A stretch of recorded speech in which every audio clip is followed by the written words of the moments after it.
নমস্কার বন্ধুরা, রানু রান্নাঘরে আপনাদের সবাইকে স্বাগত। বন্ধুরা দেখুন, এখানে আমি বেশ কয়েকটা পেঁয়াজ কলি নিয়েছি। আজকে আমি পেঁয়াজ কলি দিয়ে একটা রেসিপি বানাবো।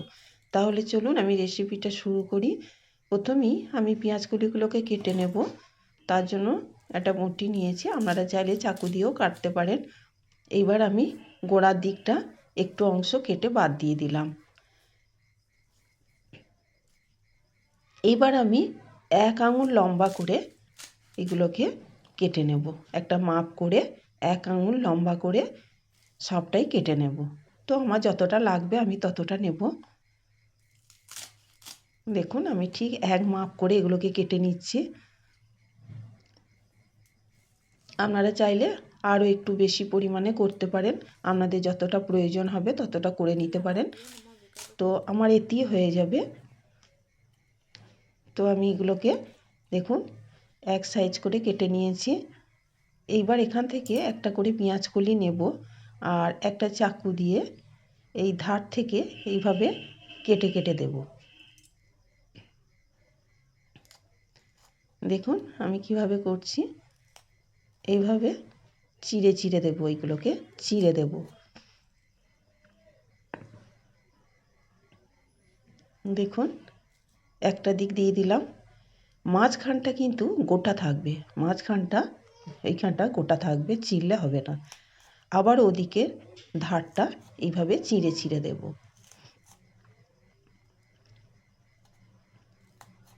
দেখুন দু সাইডই আমি মাঝখানটাকে গোটা রেখেছি আর দু সাইড আমি চিড়ে চিড়ে দিয়েছি। তো একটা আমার হয়ে গেল। এই দেখুন আমি এইভাবে ধারগুলোকে এইভাবে চিড়ে চিড়ে দিয়েছি। এবার এখানে জল নিয়েছি, জলের মধ্যে ওগুলোকে ফেলে দেব। তো একটা হয়ে গেল, আবারও একটা ঠিক ওই একইভাবে করে নেব। ধারটা এইভাবে চাকু দিয়ে চিড়ে চিড়ে দেব, যেন মাঝখানটা পর্যন্ত চলে না যায়, মাঝখানটা যেন গোটা থাকে। আবার ধারের দিকটা এইভাবে চিড়ে চিড়ে দেব। এইভাবে আমি যতটা আমার লাগবে পেঁয়াজ কলি ততটা আমি এইভাবে করে নেব। তো বন্ধুরা এই দেখুন এটাকেও ঠিক একইভাবে করে নিয়েছি।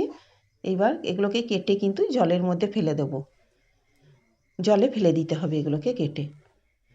তো দেখুন আমি সবগুলোকে করে নিয়েছি, মানে আমার যতটা লাগবে আমি ততটা নিয়েছি, দিয়ে জলের মধ্যে ফেলে দিয়েছি। বেশ কিছুক্ষণ জলে রাখার পর দেখুন এগুলো কতটা ছেড়ে গেছে। দেখুন একটা ফুলের মতো আকৃতি নিয়েছে এগুলো, দেখুন কত সুন্দর লাগছে দেখতে। প্রত্যেকটাই দেখুন ঠিক ফুলের মতো হয়েছে। এবার এগুলোকে জল থেকে তুলে একটা জায়গার মধ্যে নিয়ে নেব। তো বন্ধুরা আপনারা তো পেঁয়াজকলি ভাজা, পেঁয়াজকলির তরকারি, কোনো মাছের সাথে পেঁয়াজকলি দিয়ে রান্না করে খেয়েছেন, একবার এইভাবে বানিয়ে খেয়ে দেখবেন, খেতে খুব ভালো লাগে। তো দেখুন আমি জল থেকে সবগুলোকেই তুলে একটা জায়গার মধ্যে নিয়ে নিচ্ছি।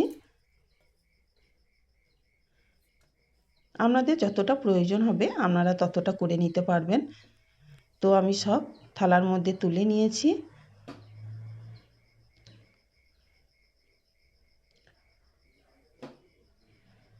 কত সুন্দর লাগছে ফুলের মতো দেখুন। এবার এখানে একটা বাটি নিয়েছি, এই বাটিটার মধ্যে আমি প্রথমেই নিয়ে নেব 2 চামচ মতো ময়দা। 2 চামচ ময়দা নিলাম। 1 চামচ কর্নফ্লাওয়ার নিলাম আর দিলাম 2 চামচ চালের গুঁড়ো। একটু সামান্য হলুদ দিলাম, লাল লঙ্কার গুঁড়ো দিলাম একটু, আর দিলাম স্বাদ মতো লবণ, একটু সামান্য মিষ্টি দিলাম, 1 চামচ টমেটো সস দিলাম, আর দিলাম একটু রসুন থেঁতো করে। এইবার সব একসাথে এটাকে ভালো করে মেখে একটা ব্যাটার তৈরি করে নেব। ব্যাটারটা কিন্তু খুব একটা পাতলা করলে হবে না, যাতে পেঁয়াজকলির মধ্যে ব্যাটারটা ধরে থাকে, লেগে থাকে, সেই মতো করতে হবে। আবার খুব পাতলা করলেও হবে না। তো দেখুন বন্ধুরা, কত সুন্দর ছেড়ে গেছে সেই কাঁটাগুলো, দিয়ে ফুলের মতো আকৃতি নিয়েছে, দেখতে কত সুন্দর লাগছে। ওদিকে আমি কড়াইয়ে তেল বসিয়ে দিয়েছি। একটা করে এইভাবে পেঁয়াজকলির ফুল নেব আর ব্যাটার লাগিয়ে এইভাবে ব্যাটার দিয়ে মাখিয়ে তেলের মধ্যে ছেড়ে দেব। এক্সট্রা ব্যাটারটা ঝরে পড়ে যাবে। এইবার তেলের মধ্যে দিয়ে দেব। আবারও একটা নেব, এটাতেও ওই একইভাবে ব্যাটার লাগিয়ে ভালো করে ব্যাটারটা লাগিয়ে এইভাবে তুলে তেলের মধ্যে ছেড়ে দিলাম। বন্ধুরা, একটু ঠান্ডা লেগে গেছে, তাই জন্য হয়তো একটু অসুবিধা হচ্ছে, আপনাদের শুনতে হয়তো একটু অসুবিধা হবে। এইভাবে একটা একটা করে তেলের মধ্যে ছেড়ে দিব, দিয়ে উল্টে পাল্টে বেশ মুচমুচে করে এগুলোকে ভেজে তুলে নেব। তো বন্ধুরা, রেসিপিটা কেমন লাগছে আপনাদের কাছে?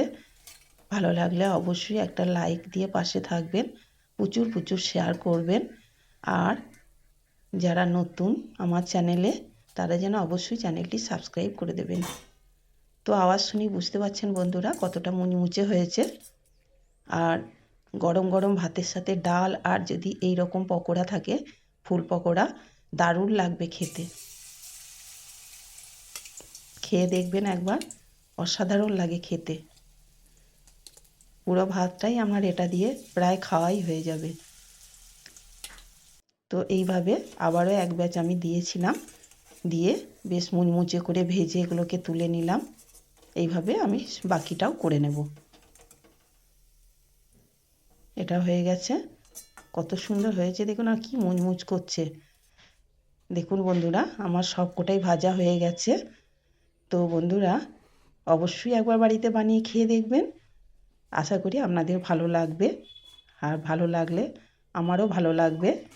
আবারও আসবো আপনাদের সামনে অন্য রেসিপি নিয়ে। ততক্ষণে ভালো থাকুন, সুস্থ থাকুন। নমস্কার।